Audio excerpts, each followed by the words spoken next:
trénerovi sa už hlásia Inditex do Rozitom, tak je možné, že diváci ich v piatok uvidia priamo v akcii. Po početnej takmer 7 000-ovej návšteve na Tiraspol sú stiahli si kudokon divácku priazeň.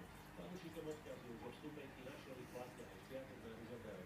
Navyše prvá 1000 pív alebo nealkonápojov bude pre nich zároveň.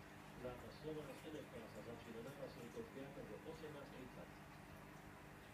Zámořský prípravný turnaj šampiónov pokračoval v New Yorku duelom Liverpool Manchester City. Atraktívny zápas dvoch najlepších mužstiev posledného ročníka Premier League sa skončil nerozhodne 2-2, keď červení dvanády zmazali jednogólový náskok anglického majstra. V zostave Liverpoolu akcentovala najďalšia letná akvizícia Adam Lallana, ktorý si na tréningu zranil koleno, no aj Slovák Martin Škrtel.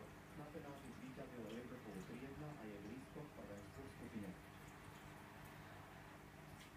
Priečená potvorili brány tradičného plaveckého kempu Martiny Moravcovej. Držiteľka dvoch olympijských medailí ho organizuje 5. rok. Martina sa na leto vrátila do Piešťan z amerického Dallasu, kde žije so svojou rodinou. Okrem oddychu v rodnom meste čakajú aj pracovné povinnosti. Počas nasledujúcich 3 týždňov sa bude so svojím tímom starať o deti od 10 do 15 rokov, ktoré do kempu prišli rozvíjať svoj talent a zdokonalovať sa v plaveckej technike. Každý rok má nejakú takú vlastne stabilnú mustru, ktoré sa teda držíme by sme od toho, aby tie deti sa aj niečo